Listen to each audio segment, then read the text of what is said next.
எனவே எல்லாருக்கும் வணக்கம். பேச ஆரம்பிக்கிறதுக்கு முன்னாடி நம்ம ப்ரொடியூசர் சார் சொன்ன மாதிரி நம்மளை விட்டு பிரிந்த மறைந்த மாரிமுத்து சாருக்கு என்னோட அஞ்சலியை செலுத்திக்கிறேன். ஏன்னா ரொம்ப நல்ல மனிதர், ரொம்ப சீக்கிரம் நம்மளை விட்டு பிரிஞ்சிட்டாரு. சரி, வீர தமிழச்சி இந்த பட ஆடியோ அண்ட் ட்ரெய்லர் ரிலீஸ்க்கு வந்திருக்கும் அனைவருக்கும், முக்கியமாக மேடையில் இருக்கும் பெரிய பெரிய ஜாம்பவான்கள், இயக்குனர் சங்க தலைவர் ஆர்வி உதயகுமார் சார் வந்ததுக்கு நன்றி, பேரரசு சார் வந்ததுக்கு நன்றி, மற்றும் நிறைய பேர் இங்கே வந்துட்டு போயிருக்காங்க. ஆர்வி உதயகுமார் சாருக்கு நன்றி, எல்லாருக்கும் நன்றி. பேச ஆரம்பிக்கிறதுக்கு முன்னாடி சுப்பிரமணியம் சாருக்கு நன்றி. பேச ஆரம்பிக்கிறதுக்கு முன்னாடி இந்த விழா வந்து இளையா சொன்ன மாதிரி நம்ம கலைமாமணி விருது வாங்கின நம்மளோட அன்புக்குரிய பாசத்துக்குரிய என் நண்பர், அவர் வந்து சாதாரணமாக இந்த அவார்டு வந்து வாங்கலைங்க, இந்த பட்டம் வந்து அவருக்கு கொடுக்கல. அவரோட இத்தனை வருஷ உழைப்புக்கு தான் அவருக்கு வந்து இது கிடச்சிருக்கு.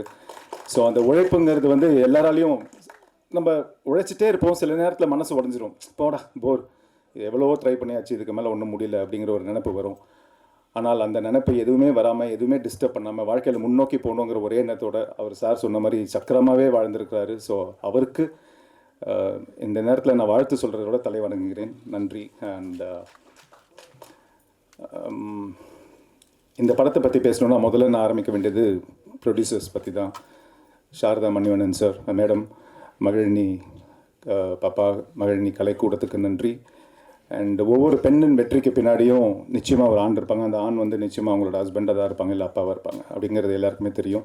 ஸோ சாரதா மேடமாகவும் இருக்கட்டும், மகிழினி பாப்பாவும் இருக்கட்டும், அவங்களுக்கு பின்னாடி இருக்கக்கூடிய ஒரு ஆண், ஒரு பெரிய பிம்பம், ஒரு பெரிய தூண் அப்படின்னு யாருன்னு பார்த்தீங்கன்னா மணிவண்ணன் சாரும் நித்யானந்தம் சாரும். எங்களோட ப்ரொடியூசர்ஸை பற்றி எல்லாரும் பேசிட்டாங்க. பட் நான் என்ன பேசணும்னு நினச்சேன்னா, ஒரே வார்த்தை, ஒரே லைனில், ஒரே வரியில் சொல்லணும்னு நினச்சா, துணிவு இருந்தால் வாழ்க்கையில் ஜெயிக்கலாம், தொழிலில் ஜெயிக்கலாம். பணிவு இருந்தால் அடுத்தவங்க மனசை ஜெயிக்கலாம்.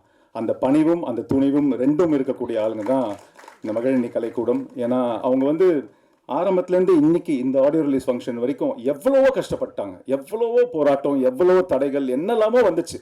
ஆனால் எது வந்தாலும் விட்டு கொடுக்காம துணிவாக நின்று இந்த தொழிலில் ஜெயிக்கணுங்கிறதுக்காக இன்னைக்கு வரைக்கும் நின்றுட்டு இருக்காங்க. அதுக்கு மிகப்பெரிய கைத்தட்டலை கொடுக்கலாம். அண்ட் பணிவு, எவ்வளோ டென்ஷன் இருந்தாலும் ஆர்டிஸ்ட் மேலேயும் சரி, டைரக்டர் மேலேயும் சரி, டெக்னீஷியன்ஸ் மேலேயும் சரி, எவ்வளோ கோபம் வந்தாலும் அதை வெளிப்படுத்தாமல் ரொம்ப பணிவாக தான் அவங்க பேசுவாங்க. ஸோ அந்த பணிவுக்கும் தலை வணங்குகிறேன். ரொம்ப நன்றி சார். அடுத்தபடியாக சுரேஷ் பாரதி சார், எங்களோட டைரக்டர். நிறைய பேர் அவரை பற்றி பெருமையாக பேசிட்டாங்க. பட் சார் சொன்ன மாதிரி, ராம்கி சார் சொன்ன மாதிரி, ஆரம்பத்தில் அவர்கிட்ட இது வீண் முயற்சின்னு சொன்னவங்கெல்லாம் இன்னைக்கு பரவாயில்லப்பா, இது உன்னோட விடாமுயற்சி தான் அப்படின்னு சொல்லியிருக்கிறாங்க.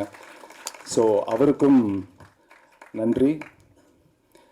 Editor Sasikumar sir and cameraman Selva sir, music director, இந்த விழாவின் நாயகன் ஜுபின் சார், ரொம்ப பிரமாதமான ஒரு மியூசிக் போட்டிருக்கீங்க. நீங்கள் இது வரைக்கும் பண்ண படங்கள் வந்து எல்லாமே நல்ல படங்கள், எல்லாமே சூப்பராக தான் நீங்கள் எஃபர்ட் போட்டிருக்கீங்க. பட் எனக்கு என்னமோ என்ன தோணுதுன்னா, இந்த படத்தில் உங்களோட சாங்ஸும் சரி, முக்கியமாக சொல்கிறேன் ஃப்ரெண்ட்ஸ், அவரோட ரெக்கார்டிங் நீங்கள் பார்த்தீங்கன்னா இந்த படத்தில் அவ்வளோ பிரமாதமாக பண்ணியிருக்காரு. அந்த படத்தை வந்து அப்படி தூக்கி நிற்கிற அளவுக்கு அவரோட ரெக்கார்டிங் இந்த படத்தில் இருக்குது.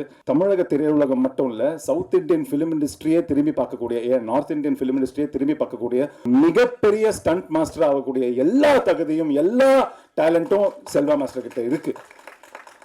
ஸோ நிச்சயமா, ஏன்னா ஒரு ஸ்டண்ட் பண்ணும்போது அவங்களுக்கு என்ன வேணுமோ அதை வேலை வாங்குறதை விட நமக்கு என்ன வருமோ அதை வச்சு என்ன பெஸ்ட் பண்ண முடியுமோ அதை பண்ணுறதா ஒரு நல்ல இயக்குனர், ஒரு நல்ல, அது கொரியோகிராஃபராக இருக்கட்டும், ஒரு ஸ்டண்ட் மாஸ்டராக இருக்கட்டும், ஒரு இல்லை ஒரு யாராக வேணாலும் இருக்கட்டும். ஸோ அந்த வகையில் பார்த்தீங்கன்னா நமக்கு என்ன வரும், அதுலேருந்து என்ன பெஸ்ட் எடுக்க முடியும் அப்படின்னு பண்ணுறவர் தான் நம்ம Selva master. So thank you Selva master. படத்தில் நடித்த இளையா, சுஷ்மிதா, அப்புறம் ஸ்வேதா எனக்கு என் கூட பேரா பண்ணாங்க. ஸோ எல்லாருமே அவங்களோட எஃபர்ட்டை வந்து முழு மனசோட ரொம்ப எவ்வளோ முடியுமோ அவ்வளோ எஃபர்ட் போட்டிருக்காங்க. எல்லாருக்கும் கங்க்ராச்சுலேஷன்ஸ் அண்ட் தேங்க்யூ. அதாவது நல்ல நேரம் கெட்ட நேரம் இதெல்லாம் பார்ப்பாங்க நிறைய பேர். ஸோ இந்த குழுவை பொறுத்த வரைக்கும், முக்கியமாக எங்கள் ப்ரொடியூசர்ஸை பொறுத்த வரைக்கும் என்ன சொல்லணும்னா, அடுத்தவங்களுக்கு கெடுதல் நினைக்காத எல்லா நேரமும் நல்ல நேரம்தான் அப்படின்னு நினைக்கிற ரெண்டு பேர் தான் எங்களோட ப்ரொடியூசர்ஸ். ஸோ யாருக்குமே எந்த கெடுதலும் நினைக்கல. அவங்க படத்தோட ஆரம்பத்துலேருந்து இன்றைக்கி இந்த நிமிஷம் வரைக்கும் யாருக்கும் இந்த பேமெண்ட் பேலன்ஸ் வைக்கல, பக்காவாக கொடுத்துட்டாங்க. இது சின்ன படம், இது கொஞ்சம் அட்ஜஸ்ட் பண்ணிக்கோங்க, அந்த பேச்சுக்கே இங்கே இடம் இல்லை. எல்லாருக்கும் என்ன பண்ணணுமோ அதை கரெக்டாக செஞ்சு முடிச்சாங்க. என்ன சொன்னாங்களோ அதை செஞ்சு முடிச்சிட்டாங்க. ஸோ இந்த மாதிரி நல்ல ப்ரொடியூசர்ஸ், துணிவான பணிவான ப்ரொடியூசர்ஸ் நல்லா வரணும். அண்ட் இதுக்கு முன்னாடி பேசினவங்க சொன்ன மாதிரி, இளையா சொன்ன மாதிரி ரொம்ப கரெக்டான ஒரு வார்த்தை, நம்மளோட தலையெழுத்து முடிவு பண்ணுறது வந்து கடவுள், ஆனால் ஒரு படத்தோட தலையெழுத்து முடிவு பண்ணுறது வந்து நீங்கள் மட்டும்தான். ஸோ ஒரு படத்தை பொறுத்த வரைக்கும் நீங்கள் தான் கடவுள், நீங்கள் இருந்து காப்பாற்றணும். படத்தில் சில நிறைவுகள், குறைகள்லாம் இருக்கும். அந்த குறைகளை மைனஸ் பண்ணி தூக்கி போட்டு நிறைகளை மட்டும் பார்த்து சின்ன படங்களும் வளர்கிறதுக்கு வந்து வாய்ப்பு கொடுங்க.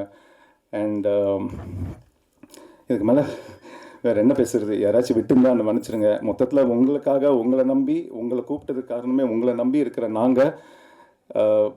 நாங்களும் வாழ்க்கையில் முன்னேறணும். ரொம்ப வருஷமாக போராடிட்டு இருக்கிறேன், இன்றைக்கி வரைக்கும் போராடிட்டு இருக்கிறேன். இன்றைக்கி வரைக்கும் ஆஃப்கோர்ஸ் எனக்கு நிறைய நீங்கள் சப்போர்ட் பண்ணியிருக்கீங்க. இன்றைக்கி வரைக்கும் நானும் என் குடும்பமும் சந்தோஷமாக இருக்கோம். ஒரு வீட்டில் இருக்கிறோம், சொந்தமாக ஒரு வண்டி ஓட்டுறோன்னா அதுக்கு காரணமே நீங்கள் மட்டும்தான். ஏன்னா நீங்கள் கொடுத்த சப்போர்ட்டு தான். இதுக்கு மேலேயும் இந்த சப்போர்ட்டை நீங்கள் கண்டிப்பாக தருவீங்க. இந்த வீர தமிழ்ச்சியோட வெற்றிக்கு நீங்கள் ஒரு முக்கியமான காரணமாக இருப்பீங்கன்னு காரணமாக இருப்பீங்க இல்லை இருங்க. தயவுசெய்து உங்களை கையெழுத்து கும்பிட்டு கேட்டுக்கிறேன். எனக்கு என்ன பேசணும்னு தெரில. எல்லோரும் மாநாடம் மேலாடம் அப்படின்னு நாங்கள் வேகமாக பேசுவேன். அதனால நீங்கள் வந்து ஏதாச்சும் ஒன்று வேகமாக பேசட்டுமா இந்த மகிழினி கலைக்கூடத்தை பற்றி? பேசி முடிச்சப்பறம் யாரும் கை தட்டக்கூடாது, சரியா? பேசிகிட்டு இருக்கும்போதே கை தட்டணும், ஓகேவா? அப்போ தான் யாருக்கும் எதுவும் புரியாது. சரி, பேசுகிறேன். மகிழினி கலைக்கூடத்தை பற்றி தான் சொல்கிறேன். தோற்றங்களை மாற்றி பல மாற்றங்களை கொண்டு நாளும் பக்கத்தில் நாட்கள் தாண்டி கலைகளை தாண்டி எதிரிகளை எதிர்கொண்டு பல எதிர்பார்ப்புகளோடு இருக்கும் நம்ம மகளிர் கலைக்கூடத்துக்கு தோல்வியுமில்லை, தோல்வியுமில்லை, தோழர்கள் என்று தோல் கொடுப்பீங்க நம்பிக்கையோடு விடைபெறுகிறேன். மீண்டும் உங்களை அடுத்த படகுழாவில் சந்திக்கும் வரை இன்னும் விடைபெறுவது சஞ்சீவ். சத்தியமா எதுவும் புரியல, எனக்கு தெரியும் எதுவுமே புரிஞ்சிருக்காது. புரியலனாலும் எனக்காக கை தட்டிட்டீங்க, அதுக்கு தேங்க்ஸ். என்ன சொன்னேன்னா, தோற்றங்களை மாற்றி பல மாற்றங்களை கொண்டு நாளும் பகிர்ந்து பல நாட்களை தாண்டி கலைகளை தாண்டி எதிரிகளை எதிர்கொண்டு பல எதிர்பார்ப்புகளோடு இருக்கும் நம்ம மகிழினி கலைக்கூடத்துக்கு தோல்வியும் இல்லை, துயரமும் இல்லை. தோழனாக நின்று தோள் கொடுப்பீங்கிற நம்பிக்கையோடு விடைபெறுகிறேன். மீண்டும் உங்களை அடுத்த பட விழாவில் சந்திக்கும் வரை உங்களிடமிருந்து விடைபெறுவது சஞ்சீவன் சொன்னேன். இப்ப புரியுதான் பாருங்க. தோற்றங்களை மாற்றி பல மாற்றங்களை கொண்டு நாளும் பக்கத்தில் நாட்களை தாண்டி எதிரிகளை தாண்டி பல எதிர்பார்ப்புகளோடு இருக்கும் நம்ம மகிழினி கலைக்கூடத்துக்கு தோல்வியும் இல்லை, தோழனும் இல்லை. தோழனாக நின்று தோள் கொடுப்பீங்கிற நம்பிக்கையோடு விடைபெறுகிறேன். மீண்டும் உங்களை அடுத்த மாதிரி சந்திக்கும் வரை உங்களிடமிருந்து விடைபெறுவது சஞ்சீவ். இப்ப புரிஞ்சுதா? ஓகே. ஸோ மறுபடியும் உங்களை கேட்டுக்கிறேன், நீங்கள் தான் ஒவ்வொரு படத்துக்கும் கடவுள் மாதிரி. ஸோ தயவு செய்து நான் சொன்ன மாதிரி அந்த மைனஸ் ஏதாச்சும் இருந்தால் அதை தூக்கி போட்டு எது ப்ளஸ்ஸோ அதை மட்டும் கொண்டு போய் ஜனங்க கிட்ட சேருங்க. உங்களை நம்பி தான் இந்த மாதிரி சின்ன சின்ன படங்களும் வருது, நாங்களும் இருக்கோம். காப்பாற்றுங்க. தேங்க்யூ.